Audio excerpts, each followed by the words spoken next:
आपने कितने क्वेश्चन किए? मैंने टोटल क्वेश्चन 88 अटैम्प्ट किए हैं।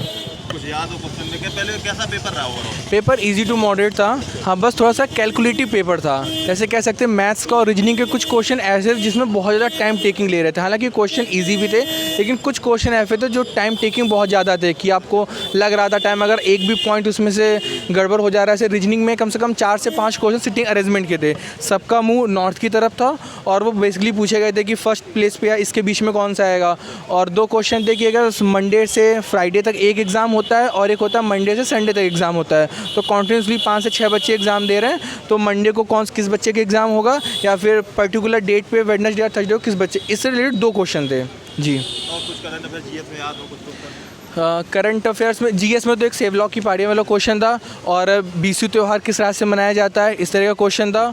और जो करंट अफेयर्स 2015 वाला कुछ क्वेश्चन था वो हाँ, 2015 वाला क्वेश्चन था, वो एग्जैक्टली याद नहीं। करा है, उसमें आपको आ रहा था उसका आंसर? हाँ, मुझे आंसर आता है, लेकिन मुझे क्वेश्चन स्ट्राइक नहीं आ रहा है दिमाग। हाँ, बिल्कुल दिमाग में याद नहीं कर रहा क्वेश्चन है। कुछ हिस्ट्री में मतलब कुछ याद हो हिस्ट्री वगैरह? हिस्ट्री से तो ऐसा जैन धर्म बौद्ध धर्म ये सब कुछ भी नहीं आया था। हाँ, साइंस बहुत ज़्यादा था, साइंस का पैटर्न बहुत ज़्यादा था। हाँ, आवर्त सारणी से क्वेश्चन था कि वर्ग 14 में कौन सा उपधातु तत्व है, तो 4 ऑप्शन दिए गए थे, उसमें बताना था कौन सा 14 उपधातु का तत्व है इनमें से। हाँ, इस तरह से था। हाँ, रिएक्शन में पूछा गया था कि अगर एक रिएक्शन दी गई थी NaOH कि अगर मतलब पॉजिटिव आयन वो है और निगेटिव है, तो उसमें से NaOH में से कौन सा जाके निगेटिव वाले में ऐड होगा, इस तरह का क्वेश्चन था। और एक ऑक्सीडेशन और रिएक्शन से क्वेश्चन था कि अगर H2 जुड़ रहा है रिएक्शन के एंड में जाके, तो उस रिएक्शन में क्या हो रहा है, ऑक्सीकरण हो रहा है या अपचयन हो रहा है, इस तरह का क्वेश्चन था। और फिजिक्स वगैरह में कुछ लेंस वगैरह थे? हाँ, फिजिक्स में लेंस से 2 क्वेश्चन थे। उसमें डायरेक्टली पूछा गया था कि अगर वक्रता मतलब समतल दर्पण के समक्ष एक प्रतिबिंब रखा हुआ है, तो वो जो प्रतिबिंब है वो कहाँ पे बनेगा। एग्जैक्टली पूरा क्वेश्चन नहीं ध्यान है, लेकिन हाँ, लेंस से क्वेश्चन थे और फार्मूला बेस्ड भी क्वेश्चन आया था। और एक सिंपल सा क्वेश्चन था, V = IR होता फार्मूला, तो बोला गया था कि अगर धारा 2 गुनी शायद कम हो रही है और विभवांतर भी आधा गुना कम हो रहा है, तो बताना था कि जो रेसिस्टेंस होता है प्रतिरोध में क्या इफेक्ट पड़ेगा। तो बेसिकली दोनों हो जाएगा कि R = V/I यहाँ से बनेगा, और दोनों ही कम हो रही हैं, तो पूरा डायरेक्टली ये भी कम पे ही होगा। हाँ, इस तरह का क्वेश्चन डायरेक्टली मुझे याद है। तो हीट से तो ऐसा कोई क्वेश्चन नहीं था। डायग्राम वाले क्वेश्चन आ रहे? हाँ, बायोलॉजी में डायग्राम वाले क्वेश्चन आ रहे हैं। आज फिर से एक ऊतक से रिलेटेड क्वेश्चन था, मतलब बॉडी में 2 ऊतक होते हैं, जो उन्हीं से क्वेश्चन था। बताना था कि अंतःस्रावी अंकलन, इस तरह से फिगर बना हुआ था। नहीं, जाइलम फिलोम से क्वेश्चन कोई नहीं था जी। अच्छा, बॉटनी से कितने क्वेश्चन क्या? हाँ, बॉटनी से 3 से 4 क्वेश्चन से पौधों वाले थे।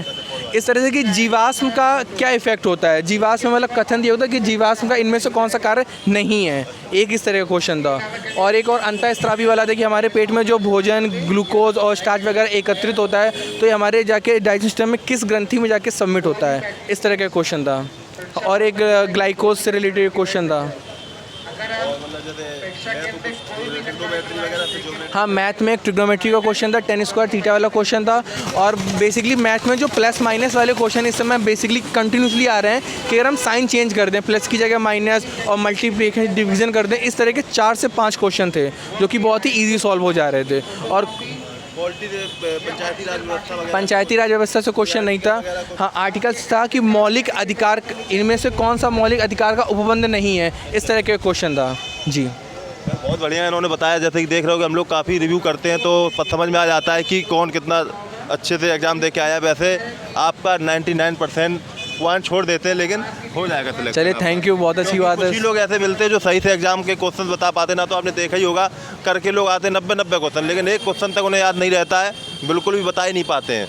लेकिन काफ़ी क्वेश्चन बताया आपने, बढ़िया बताया, आपका हो जाए। और नाम क्या? Thank you. अर्पित कुमार। कहाँ से? मैंने भरा RRC Chandigarh ji. Thank you. Thank you भाई।